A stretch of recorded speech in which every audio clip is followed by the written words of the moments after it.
This is Revelation 2020. Parental discretion is advised. I ask that you guys share this and excuse my tension. This has been an intense battle for me and mine for over 13 years.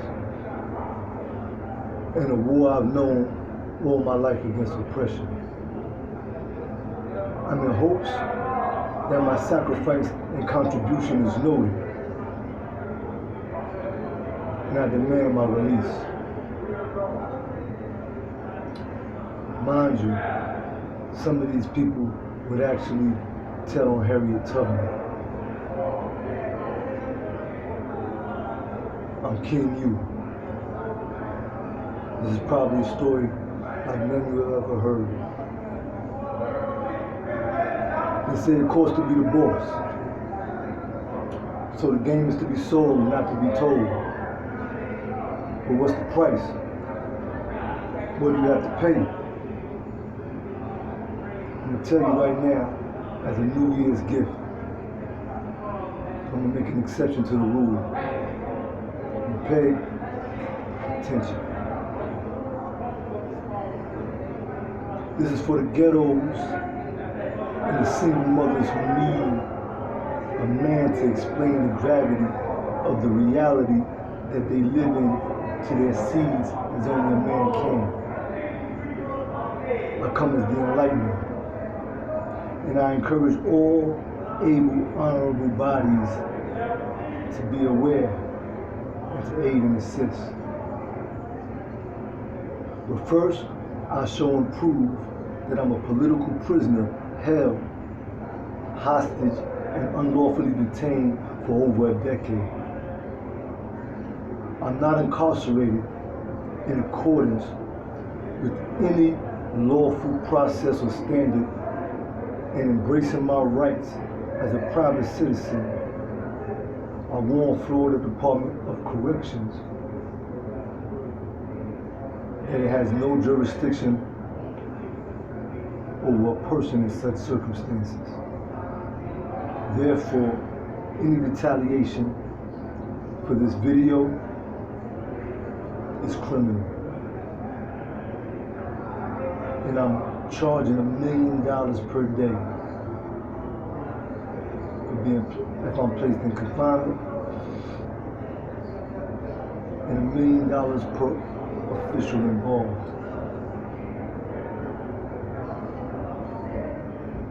Straight out of the belly of the beast. My government name is John W. Dobbs. Florida officials have labeled me Dobbs John W. Convict DC number C00618. I'm currently being held to serve a life plus 35 sentence for the alleged second-degree murder of William Troy, aggravated battery of Francisco Gautier, aggravated battery of Andre Blanco, and aggravated assault of Hansel Holiday. Crimes that, according to the standing ground law, never occurred. Growing up in New York City, at least back in the days, we learned the game in leaps and bounds. For the most part, being out here is like peeping the game in slow motion through a microscope. And I'm from the south side of what gives birth to kings, Jamaica Queens, where we rock forward, never backwards. This system is infected with criminal factions who have declared war on people of my heritage and socioeconomic status. I'm aggravated, bro. Experts at misdirection and interchangeable corruption. You can go to the website American Meat, KingUniversal.org or AMKU.org for more details. For now, observe.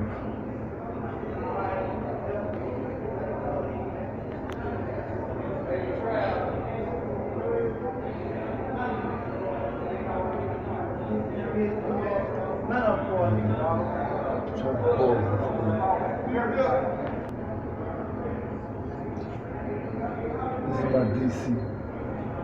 All the information I'm talking about. I'm right now being held at Okeechobee CI in the state of Florida.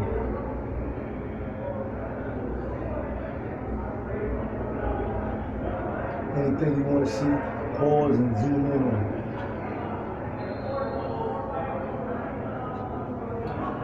On October 25th, 2006, approximately 2 a.m., really the night of October 24th,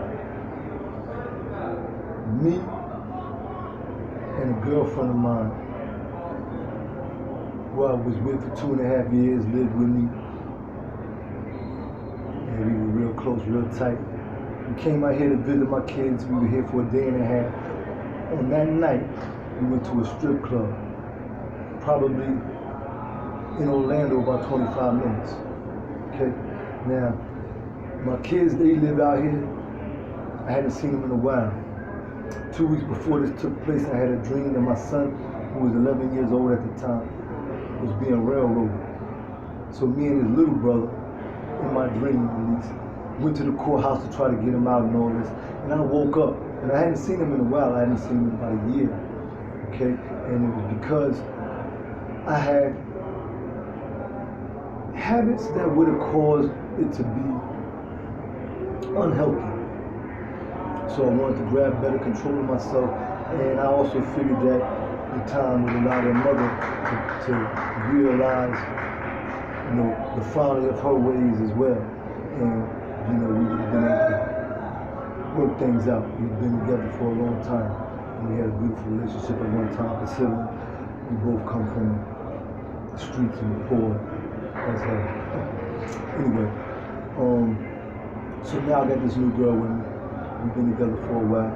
Hustling, beautiful chick. She was my lioness. We come out here, you see my kids, we spend some good time with them. I really didn't get a chance to deal with them the way I wanted to. I was kind of frozen and intimidated. They've grown so much in that 1 year. It just was beautiful, and I felt like I didn't know what to say. I was intimidated as far as what I could possibly say to them and make sure it wouldn't leave or create a vacuum of wrong impressions. But still, I wanted to keep it real. Okay, so now we go to this club to have a drink. We're getting ready to leave in the morning. This is Topless Bar. Now, mind you, my girl, she was a dancer. She was bisexual. We both enjoyed women. We've been together for a while. I manage strippers as well. So we're there, we're having a good time, and she's attracting all the attention. She's getting all these girls, bringing them, introducing them to dad and all this. And we're being watched though. We only went there to have a drink, really.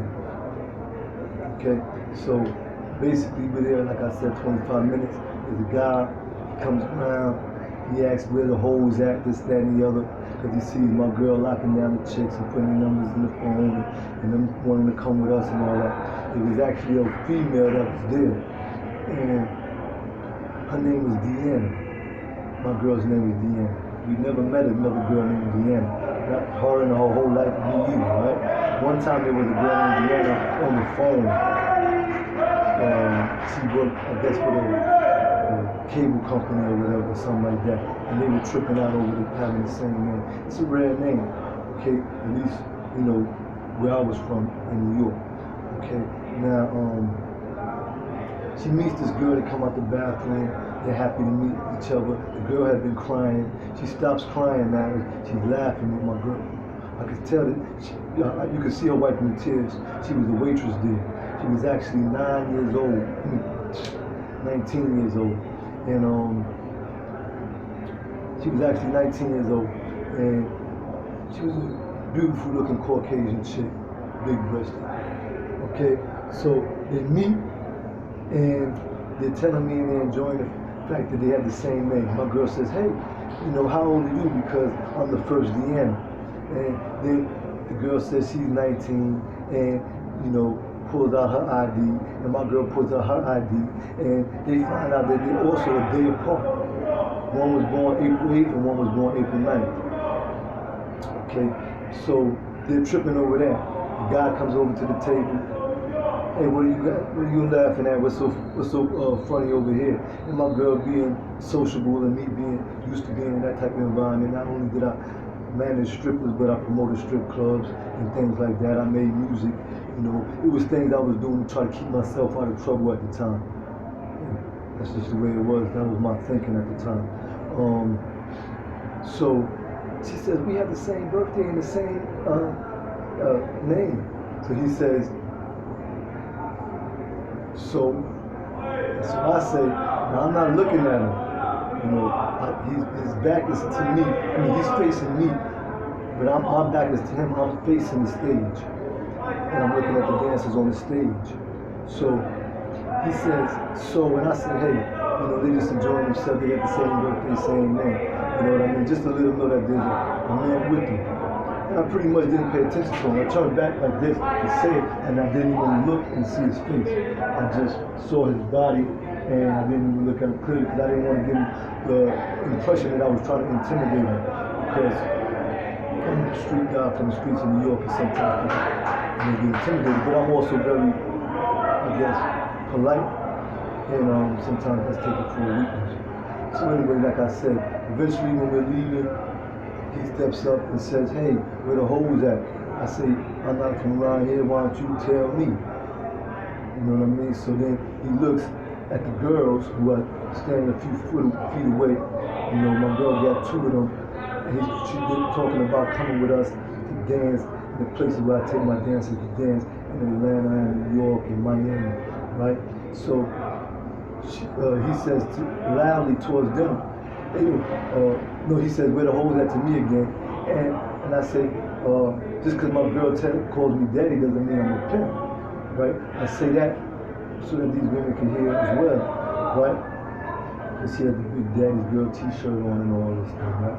So she was 21 at the time. Now, so then he turns towards them and says, because me and my boys want to fuck. Then this big guy comes and grabs him and they leave.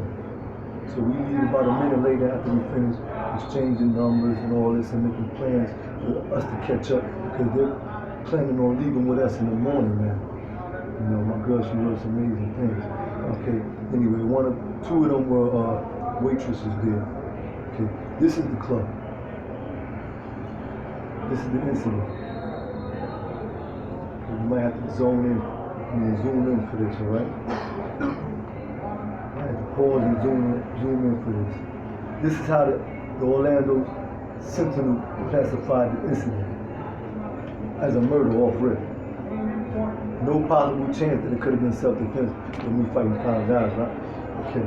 Anyway, so now we leave the club.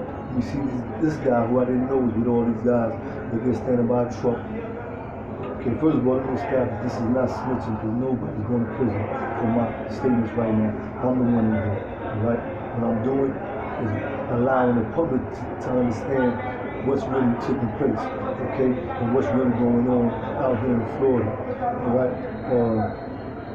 I've been respectful of the standards that I'm supposed to be living up to, and I've been lied on the whole time. But I've been respectful of these standards based on the fact that society supports this system, you understand? And they are unaware of the reality of what's taking place, right?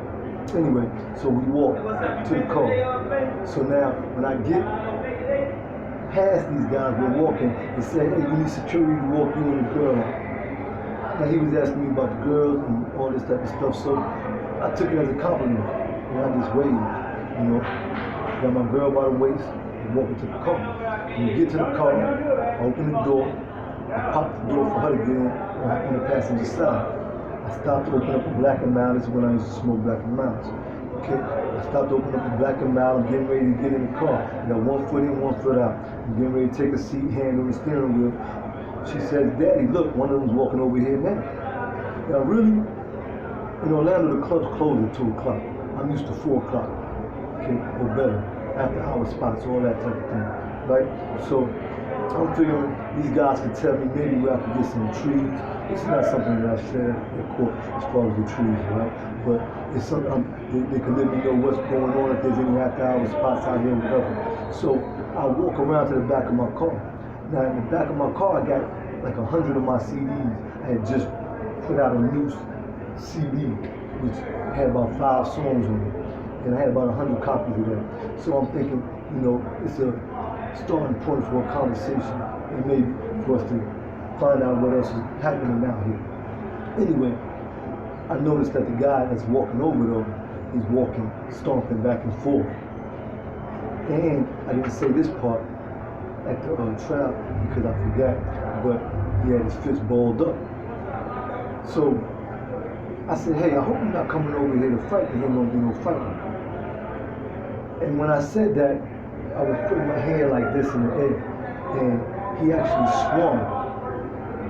And when he swung with his right hand, and he actually just ran right into my left arm, which automatically bunched and blocked the punch. So I've been in hundreds and hundreds of fights. I've been jumped over 100 times. I hit him, he hit the floor. Okay? And now, I haven't lost a fight since I was 18. Not a real fight, unless it was a sport or something like that. You know what I mean? Probably been like 500 fights before I got with my girl back in 91.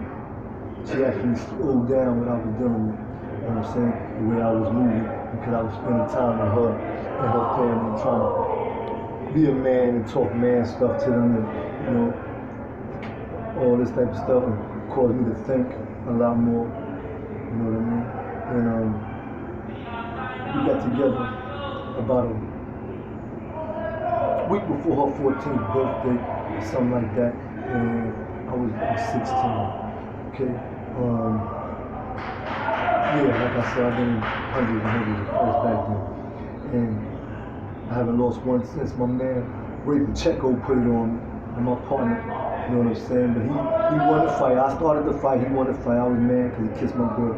And I was going, I said anymore, baby moms, you know what I'm saying? And, but, you know, that was the last time I lost a fight when I was 18. Anyway, I'm 45 now, as you saw from my ID. Okay. Back then, I was young, 32 years old. I had just turned 32. Okay, so I hit him against the floor. Right behind him, there's another guy that comes and he swings twice. I mean, as soon as this guy drops, this guy's behind him. I didn't even notice he was coming. And he's swinging twice. And I blocked both punches. And I hit him twice. Okay, next thing you know, I'm surrounded. Okay, this is how the fight goes. Now, this is how the fight starts. Eventually, another guy gets in.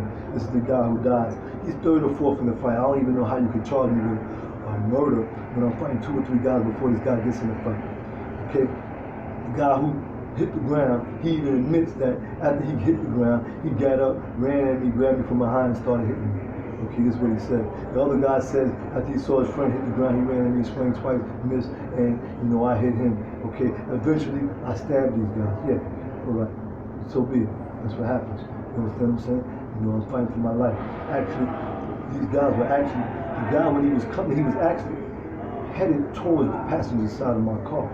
So his intention is really to go towards my girl, but when I said what I said, he altered his angle and came at me to swing.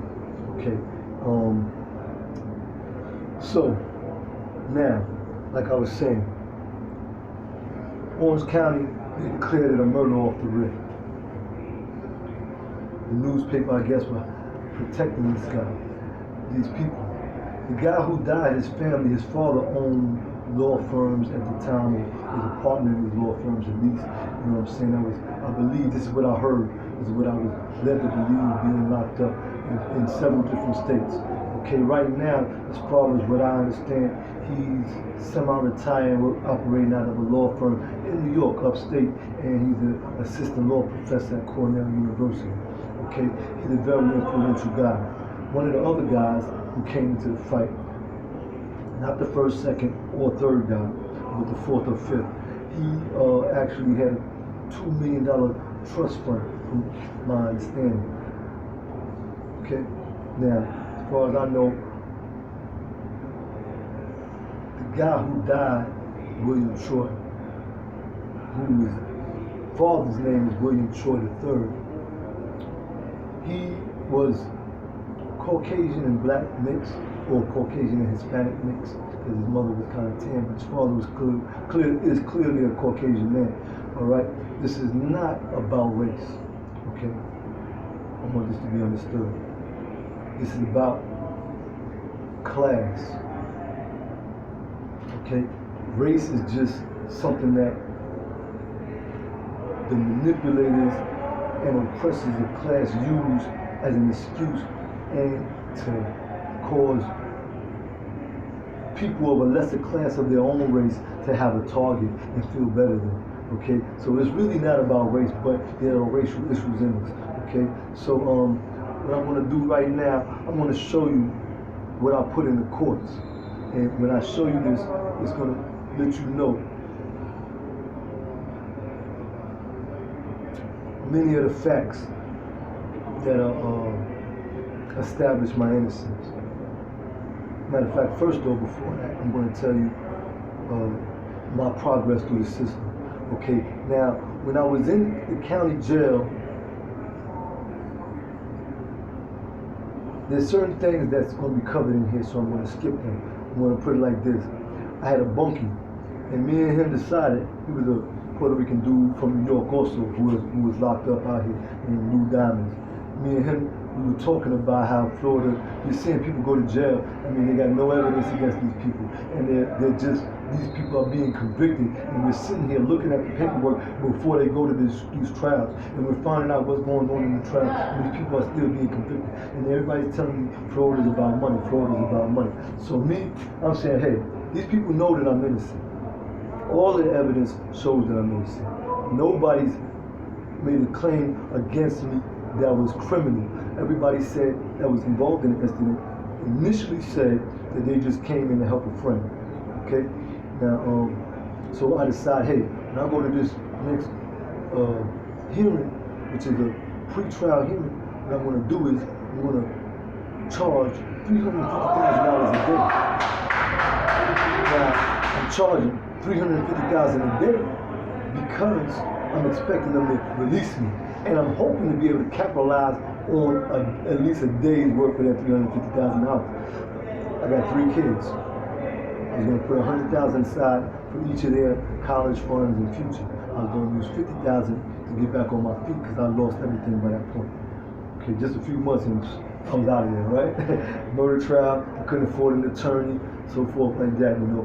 My family struggling, you know. But my mom's, beautiful.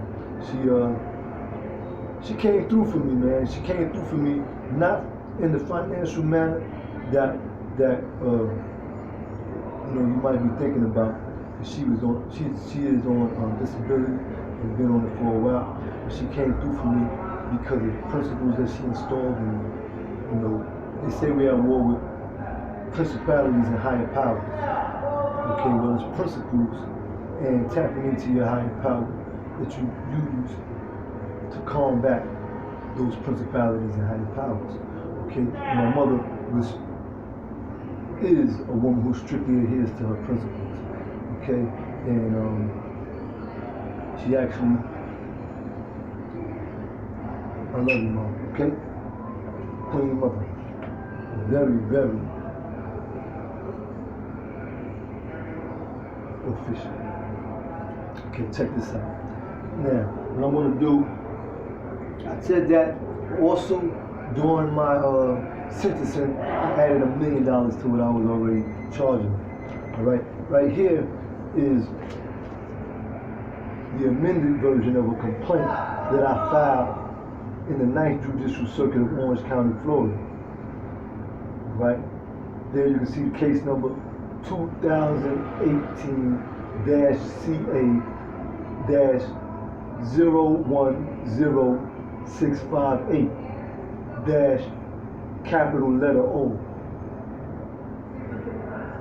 Now, this is a suit that I filed against the Orange County Sheriff's Department Detective David Felon. And as you can see, other respondents such as Orange County Circuit Judge Jerry L. Brewer, Assistant State Attorney James Altman, Assistant State Attorney Kimberly Lascar, Assistant Public Defender Melissa Vickers, and former Orange County Circuit Judge Stan Strickland. It's a complaint and supplemental affidavit demonstrating a prima facie case of fraud on the court and warranting declaratory judgment. Now, what I'm going to do is explain something. The word affidavit is defined by Black's Law Dictionary as a voluntary declaration of facts written down and sworn to by a declarant before an officer authorized to administer oaths, such as a notary public. Fraud on the court is defined as, in a judicial proceeding, a lawyer's or party's misconduct so serious that it undermines or is intended to undermine the integrity of the proceeding. Okay? Now, prima facie, I might be mispronouncing the word, but prima facie is a party's production of enough evidence to allow the fact trier to infer the fact at issue and rule in the party's favor. That means basically, on its face, it's enough evidence for you to get all the relief that you are requesting, unless there's evidence submitted to counter them. Okay, so that means it's enough for you to go to trial, and if nothing overcomes that evidence, it's enough for you to be awarded the victory. Okay. My original case number in the county jail back in 2006 was 48-2006-CF-015201-0. Okay. But I'm about to explain and show and prove that the court had no jurisdiction over my case, no subject matter jurisdiction over my person. All right. My second certification in this complaint is that on October 25th, 2006, I was arrested for alleged offenses involving at least 5 other men who posed a threat to my female companion and I by the Orange County Sheriff's Department, despite its awareness that we were approached unprovoked and I was assaulted and battered in a continuous episode in and around the parking lot of a bar with topless dancers.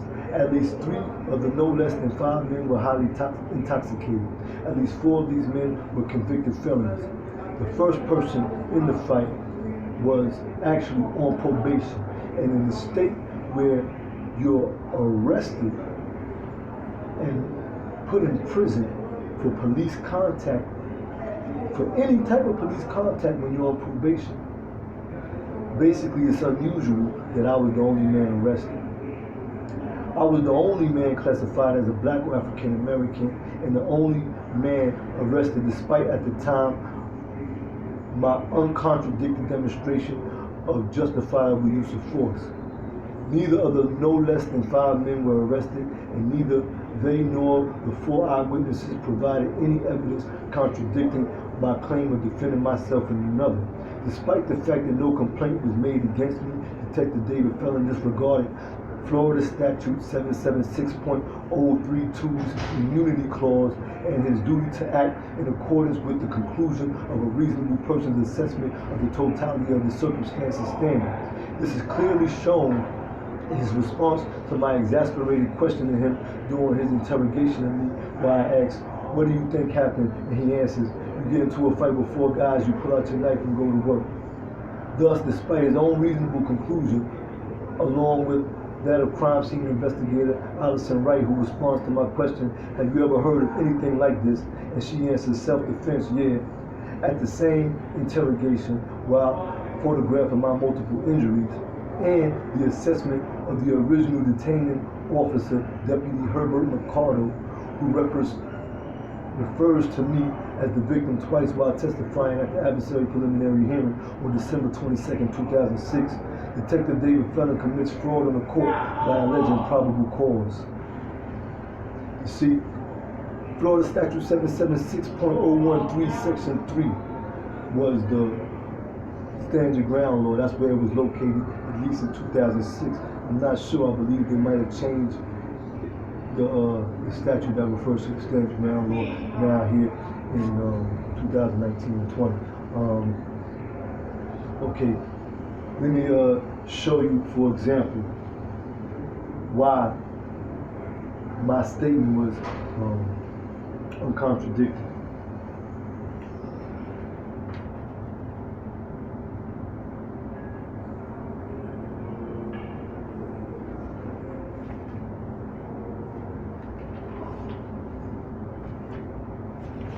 This is the the taped interview of Andre Blanco made to police on the same day, October 25th, 2006. Check out the highlighted points if you're interested. Zoom in. Okay. He says a fight broke out. They asked, who was fighting? He says, I don't know, that's the whole thing. I was involved in the fight. I'm just reading the highlighted parts. Okay. But I don't know how it started.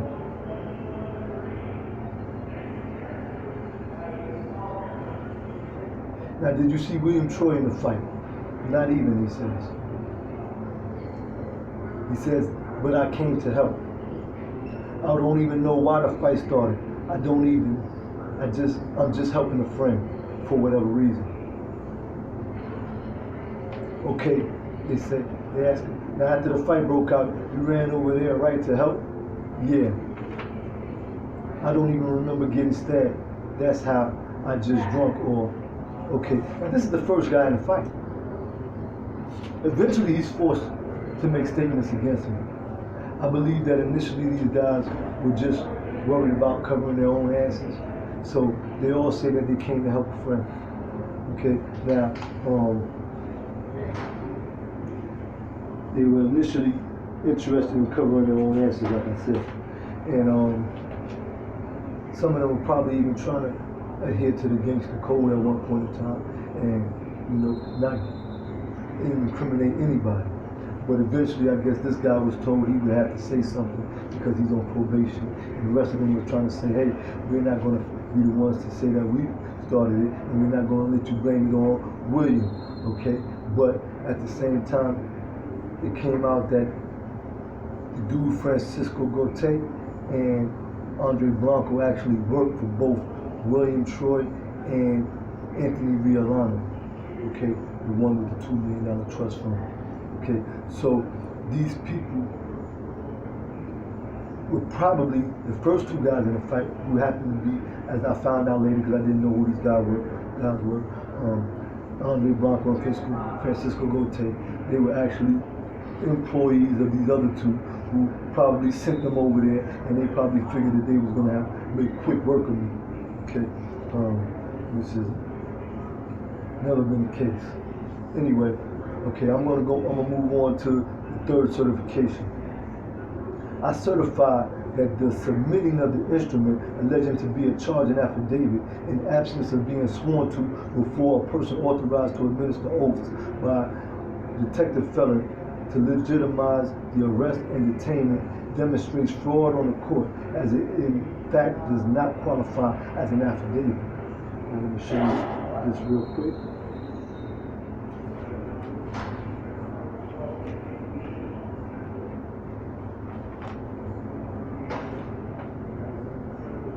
This is the narrative on this side.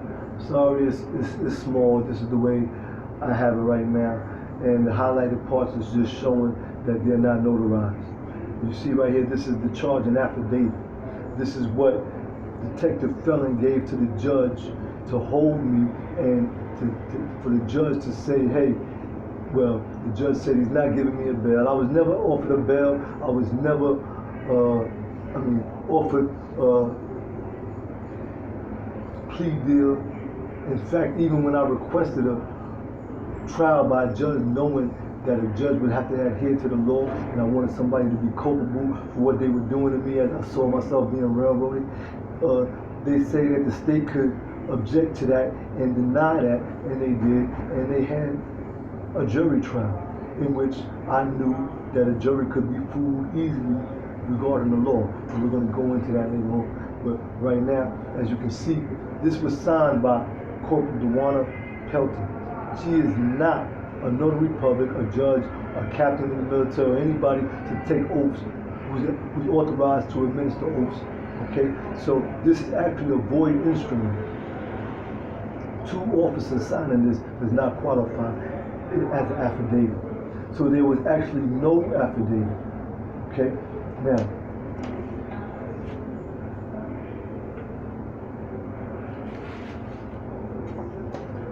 That was fraud on the court.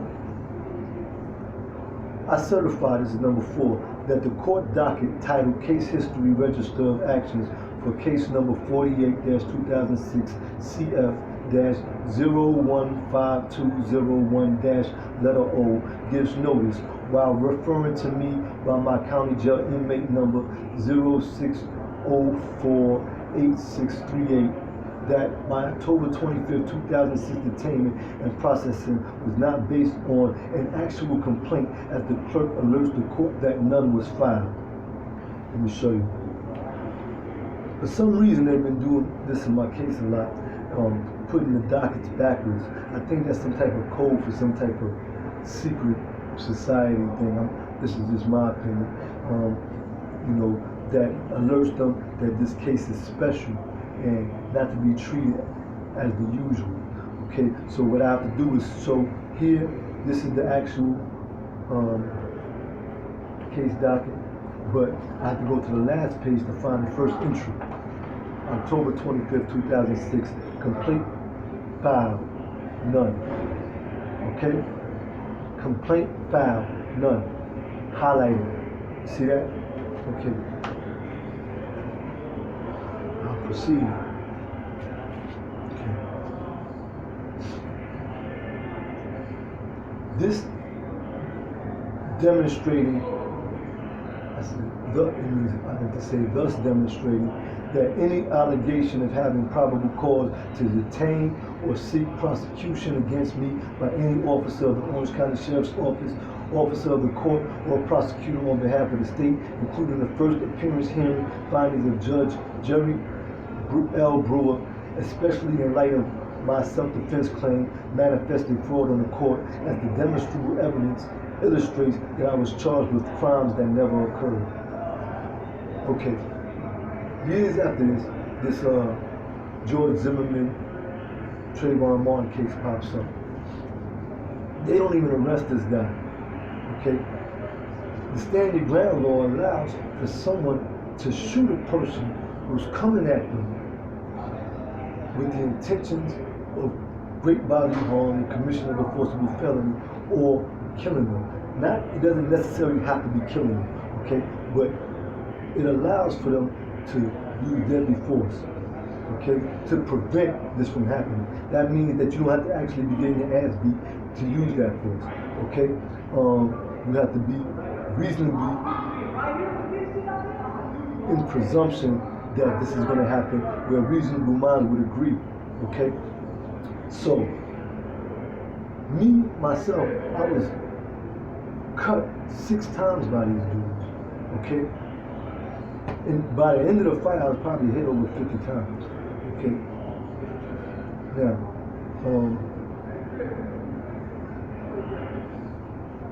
I just wanted to point that out.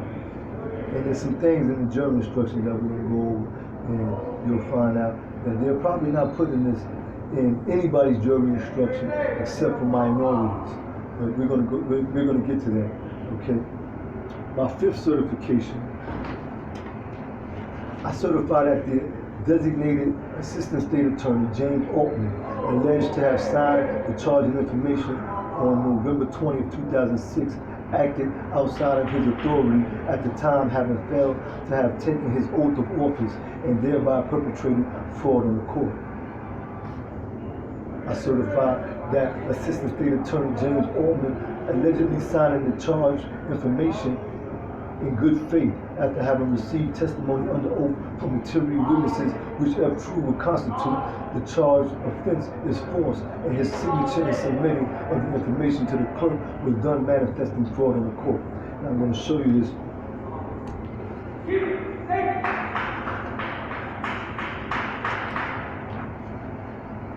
Right here. This is what's called an information in my case. Okay.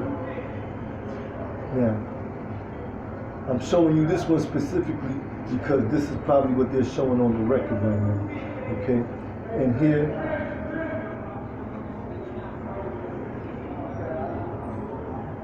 you see everything looking official. You see it's notarized. You see he's swearing that in good faith, okay, that he's first being duly sworn, says he has received testimony under oath from the material witnesses, which if true would constitute the offenses herein. As we already discussed, there was no statements. There is none. I've been trying to get them for years because they're not part of the record. They were never made.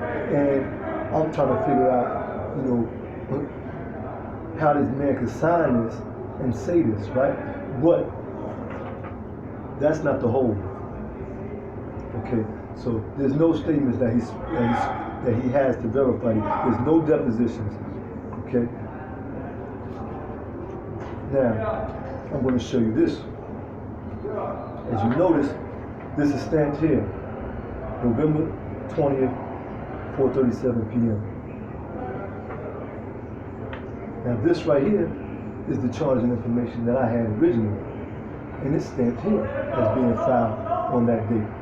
Now of course they're not going to file two different charging information, and of course when they file it, they're going to give you a copy of one that's filed. So they will be showing the stamp in the same area. For the first 2 years of my incarceration, this is what I had. Unsigned, unnotarized charging information. That means that they never formally pressed charges on me. They never formally charged me. They were holding me without it. And I, based on my receiving this during discovery, this right here, this stamp right here just means, this is just where I sent it from, and I actually sent it out. I had it in my possession for that period of time, and I mailed it out from that prison, Santa Rosa. Okay. This, during the period of time that I was in the county jail, had me believing that they were just holding me and trying to make sure I didn't sue or whatever, and trying to boo me up, scare me. You know what I'm saying? Because they didn't sign it. I'm saying these people know that I didn't commit any crime. You understand? So that's also what had me to come up with that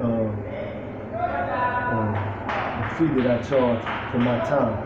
I have a right to charge with for my time and my labor, especially because the law says you're innocent until proven guilty. So I was trying to take advantage of that. Didn't never think it would get this far. Okay. So you see the charging information. All right. So now you're going to see my 7th certification. I certify that the photocopy of the unsigned charging information stamped by the clerk as having been filed on November 20th, 2006, provided upon request for discovery to the Public Defender's Office as verified by my trial representative, Public Defender Captain Chin's letter to my mother on June 9th, 2008. I'll show you that later.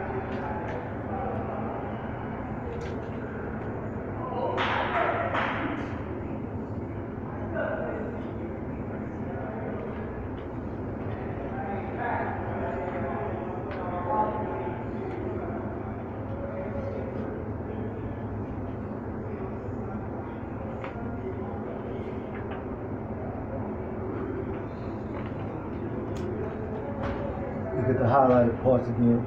Zoom in whenever you get the chance, if you're interested. Here she says, oh, wrong page, excuse me.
I want you to take note of the first statement there, right here, where it says that what she gave me was a copy, and that a copy doesn't have to be signed, but she's not aware of whether or not it is signed, because she would assume that there was one that's signed. Most attorneys, you know what I'm saying, will have to at least check and make sure you're being formally charged. Okay, but either way, that's it. That right there is the basis of that ground right there. That certification. Okay, that statement. And also, this was acknowledged as an issue, but not one that should be brought up on direct appeal by my temporary appellate counsel, public defender Kevin Holtz, as verified by his letter to me on February 20th, 2008. I'll show you this one. It's highlighted here, so it makes it a little bit easier. Okay. He says that he spoke about it with the head public defender at that time for his region against James Purdy. Okay. And they both decided it was not an issue to be brought up on direct appeal, even though a 14th Circuit judge for Jackson County, Florida, James L. Wright, held that after reviewing the record, it was in fact an issue that should be raised on direct appeal. This is because I filed my own habeas corpus at the same time to the area that I was being imprisoned in. Okay, at that. So this is what I filed, and his response was that, you know, it's an issue that should be brought up on direct appeal, so he dismissed it. Okay, and I was on direct appeal at that time. So that shows that the first charging information that I showed you was actually a backdated version, because I received that from Kevin Holtz after I asked him to get me relief based on that issue. On the phone, I asked him during an attorney call. He happened to call me, which is unusual for a public defender to call you, especially, you know what I'm saying, unless they're getting ready to tell you that they have good news for you. You know what I'm saying? But he called, and they allowed me to speak to him, even though I was shackled up and all that. And what he said, I said, hey, the charging information isn't signed. You know what he says to me? What if he signs it? What if he signs it? When I told him about the other issues about my case and the evidence and stuff like that, he specifically told me that I could argue this thing where they have to release you, but you know they're not going to let you go. Alright? So, this is why I fired him, and I represented myself in direct appeal and brought up these issues on my own. Okay? These same issues. Okay? Now, what I'm going to do is move on real quick.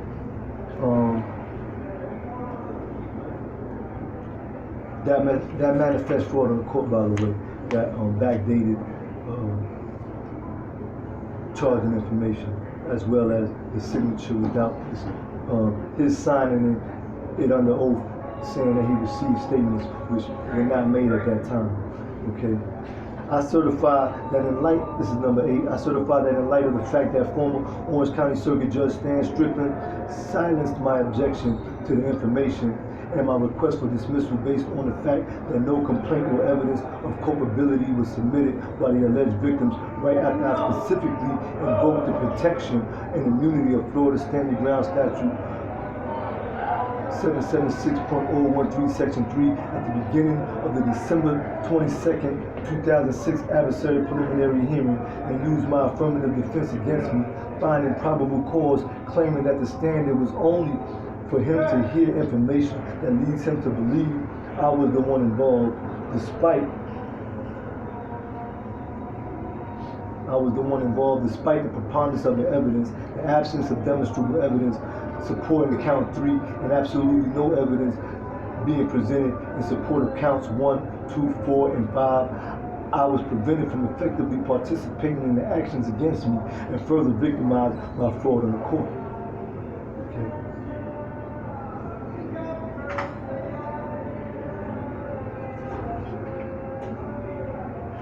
Now, I want to give you an example of something that was said, and this is the state's star witness, the valet at the strip club. He claims to have even acted as some kind of hero in it. But this is his statement, and this is a watered down statement of the one he gave the police. And what he gives at trial is even more watered down. He says a trial that basically was one-on-one fights. They also took out part of his statement that he made at trial, where he admits to not knowing who threw the first punch. Through the whole time, I'm thinking he's saying I threw the first punch because of the way he described the fight. But when they asked him specifically, he denies that knowledge. That part is not in my transcripts. Also, the 911 tapes that happened during the incident. There's a security guard named Leonard Bolanos.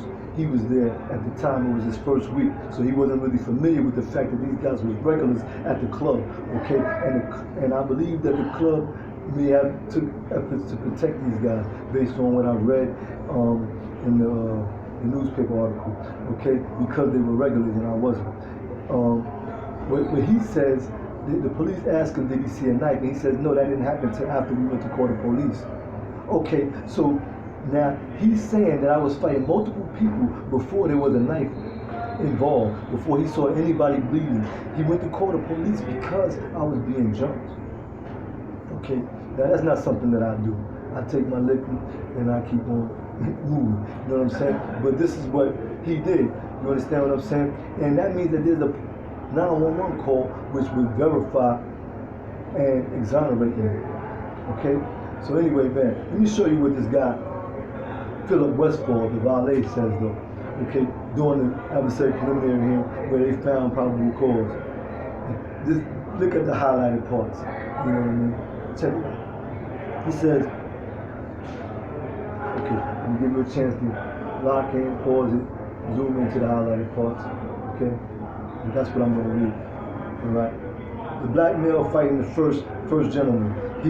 He was fighting very well, and the guys would approach him, he knocked them back real quick.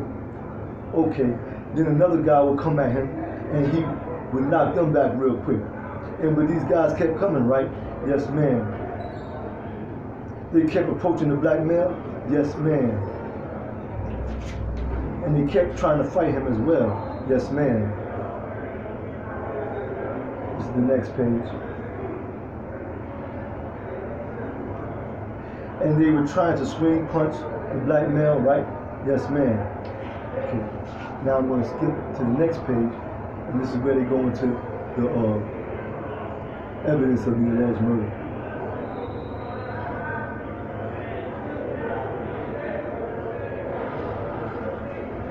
No, I just want to know any type of interaction between the guy who eventually died and the black gentleman. Did you see them fight at all? Yes, he was coming after the black gentleman, and to be honest, I do believe I saw the 2 punches in the chest that made the wounds. He hit him twice in the chest and then spun off, and then he spun off that way, off to the left and went behind me. The other gentleman, right, instantly came from kind of the passenger door where the female was after him. He hit him with a right hook, what looked to me as a right hook in the face, and he spun off back the other direction. And then that's when I started seeing all of the blood. Obviously, there's somebody harassing my woman. Obviously, I'm fighting multiple assailants at this point in time. Obviously, this is being presented to the judge. Okay, now, the first guy in the fight, he changes the statement that he said to the police. We'll get into that right now.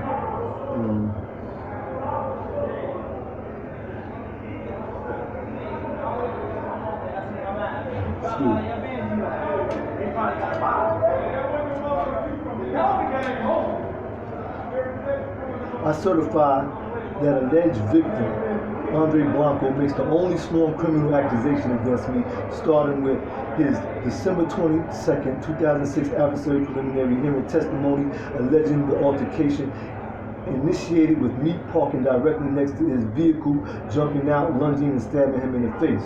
In light of his elaborate testimony demonstrating that he has no personal knowledge to support the pivotal theory that the violence initiated with him being stabbed, as he saw no knife and recognized nothing that would indicate that he was stabbed at the time, only that he was punched really hard. While I admit to punching him really hard and stabbing him further in the altercation, his claim providing the only theory of guilt from a witness throughout my entire judicial process renders the evidence circumstantial and insufficient. And his transcript the tape interview with detectives where he claims He only entered the fight to help a friend, and which shows the detective had to inform him of where and how many times he was cut or stabbed, because he says he never knew he was stabbed because of how much he drunk. We already evaluated that earlier. Okay. Added to crime scene investigators, CSI findings that our cars were actually parked 6 parking spaces apart, and that a parking spot is actually on average 10 feet wide, which would make us approximately 60 feet apart, and that the altercation actually took place at the rear passenger side of my vehicle. This is based on the blood spatter evidence that they found on my vehicle, and this is their conclusion, along with the testimony of alleged victim Francisco Gote and other witnesses such as Deanna Washington, Philip Westfall, and Justin Idell, that Blanco approached me and it started as a fist fight while Gote joined before anyone was stabbed. The prosecutor's pursuit of the charges demonstrates a diligent will to defraud me and perpetrate fraud on the court, especially as no other relevant evidence exists. Okay. I certify that Public Defender Melissa Vickers submitting the defense and jury instruction on necessity derived from the duress or necessity defense and instructions at my trial, which in essence amounts to a guilty plea where a defendant places themselves at the mercy of the court without advising or discussing any such defense or pleading with me, knowing I never presented evidence to support any criminal aspect of the charges, and being fully aware of my actual innocence and immunity claim of justifiable use of force demonstrates her intent to defraud me and manifest fraud on the court. Okay, now we get into the jury instruction. Alright, now the rest of the necessity jury instruction applies basically where, let's give an example. There's a female and she's prostituting and she gets caught prostituting, and she goes to the court and she says, hey, yes, I'm guilty of prostitution, but I did it because my man said he's going to kick my butt and he got my son and he hurts my son and this, that, and the other. So she's saying she committed this crime to avoid the commission of an even greater crime. Or let's say a guy's getting ready to blow up a gas station where there's people in it, and you see him getting ready to do it, and you shoot him in the back of the head, and you committed a murder, and all of it. But at the same time, I wouldn't even say that. That wouldn't even qualify. All of the elements would qualify as far as prostitution, but that other one we're gonna get rid of that. Okay, anyway, Ben. So basically, you're throwing yourself at the mercy of the court. See, what the jury instruction said was that I committed second-degree murder to avoid. I had to show that they could decide that I operated out of necessity based on it showing that I committed the second-degree murder to avoid a greater crime being committed. This is not what I said. Second-degree murder is always a crime. I claim justifiable use of force, excusable homicide, those type of things. Even manslaughter is not. You know, there's lesser degrees of homicide, and all of them are not criminal. Okay, so basically, what she did was put in the jury instruction that instructed the jury that I was guilty of this crime. Okay, and now I have to prove basically that I avoided a greater crime, which the only thing that outweighs that would be a first-degree murder. So now I'm left to prove that these men, not that they were trying to commit a forcible felony against me or kidnap my girl, and none of that stuff would have been valid. Okay, what I have to prove is that they were not that they were. It was a great bodily harm. I lost my right to protect myself from all of that with that instruction. I had to prove that they had premeditated murder on their mind. That's the only thing that outweighs the second-degree murder. Okay, this is how they manipulated the jury. Also, there's a jury instruction that I want to inform you guys about. They put it in a lot of our jury instructions back in the days, and I do not believe that George Zimmerman had this jury instruction. It's what they're calling an initial aggressor instruction. It normally applies to be the second half of the forcible felony instruction, which would mean, let's say if somebody's committing a robbery, right? They commit the robbery and now they're trying to get away, but there's the guy who was the victim of the robbery is chasing them and trying to kill them. So now they turn around and they kill this guy in self-defense, and they say, hey, listen, I'm guilty of the robbery, but I would have never killed him. I only killed him in self-defense. I only injured him in self-defense. Okay, this is what it is. This is what. Okay, so basically, you would have a duty to retreat under that circumstance to show that you did not trying to further participate in the violence, and you demonstrated this to your assailant. Okay, so now you have a duty to retreat. Now they're calling it the second half. That was found to be fundamental error, basically. Okay, when there's no separate forcible felony being charged other than the acts that you're saying you committed in self-defense, because then it becomes circular, and it says that the same thing that you committed is the same reason why you have a duty to retreat. Okay, so if there's no separate forcible felony such as a robbery, etc., they gotta take that. They can't give you that instruction when you claim self-defense. But what they're putting is the second half of that instruction, and they're saying it's an initial aggressor instruction, right? Now it says this in the book.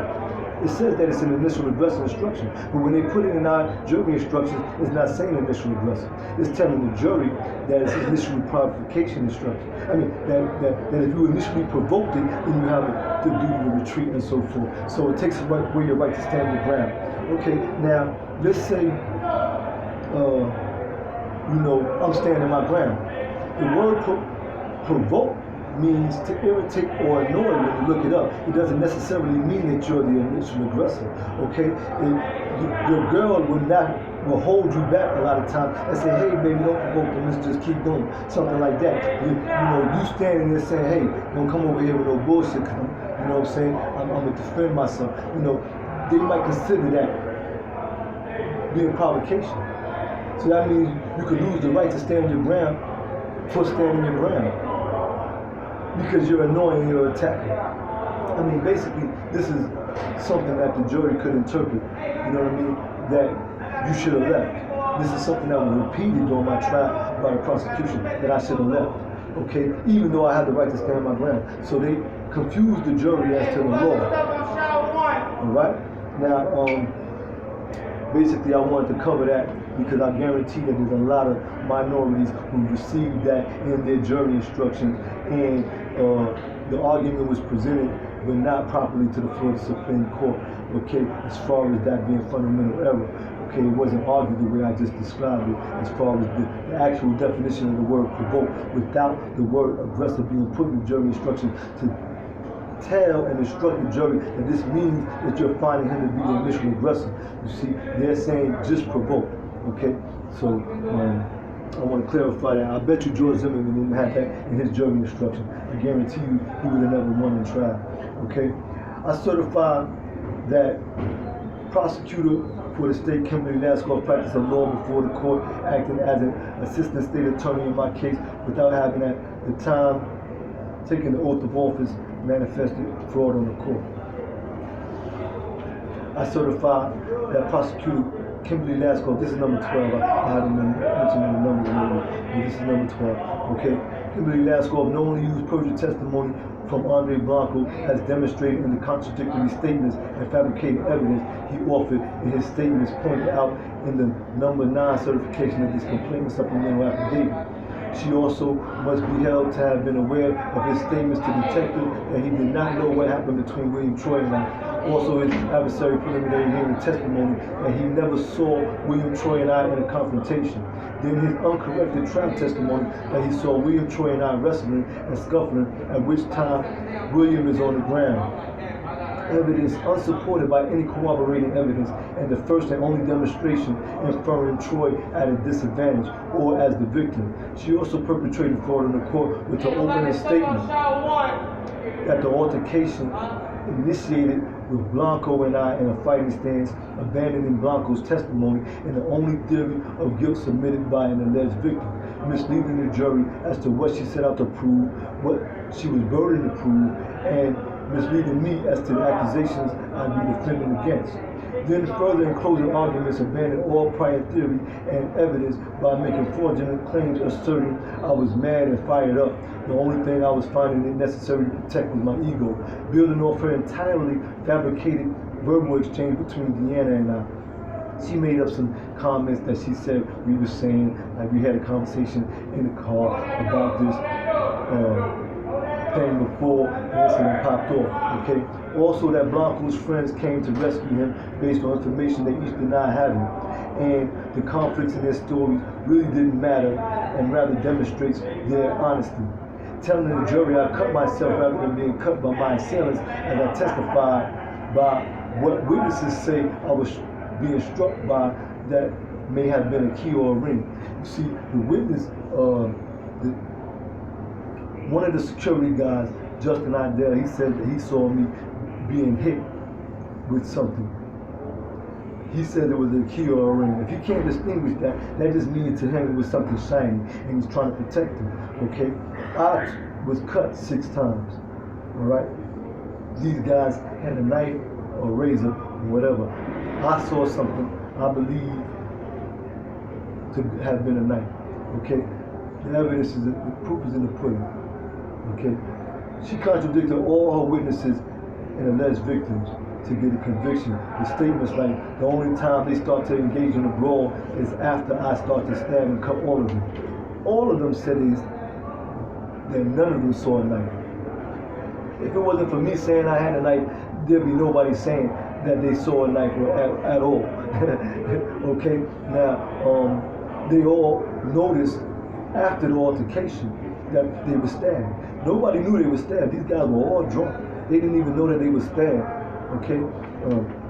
She told the jury it doesn't need to think about my fear for the well-being of my girlfriend because that's a magic trick. And there's no way I didn't get out of my car and commit second-degree murder or manslaughter and aggravated battery, despite the fact that my theory of events, along with the evidence, clearly demonstrated the way. She abused the jurors' trust. Her presentation of the case was fraud on a massive scale, especially at the close of the case, at a time when my further participation was prevented. She basically begged for my conviction despite her failure to prove the corpus delicti. That means that even a crime was committed. Using her capacity as an officer of the court to infer her knowledge of facts off the record that warrant my conviction, rendering my participation ineffective. Okay, now, she actually even made a statement that that's not why we made the law. When she was referring to the standing ground law. That's not in my transcripts, but it was made. Okay, it says in my transcripts that it's the state's opinion that I cut myself. No. During the trial, her specific words were, I submit that he cut himself. She also describes me holding a knife in a position that other than how I described it, when nobody else said they even saw a knife. Okay? My 13th certification, I certify that the cumulative fraud and misconduct evinces collusion and a conspiracy by the respondents to punish me for exercising a constitutional right. The questions I present to the court for declaratory judgment, I show on page 1. Whether relief is available to an otherwise barred prisoner whose detainment is the result of numerous acts of fraud which undermine the integrity of his proceedings as well as prevented his participation from being effective. Also, I ask whether I am entitled to relief from detainment and convictions for crimes that, according to Florida Statute 776.013, Section 3, 2006, never occurred, especially when any inference of the corpus delicti was established by fraud. And I ask whether I can be deprived of the protection of the Florida Statute 776.013 based on the personal conduct of the respondents, thereby selectively applying the standing ground law.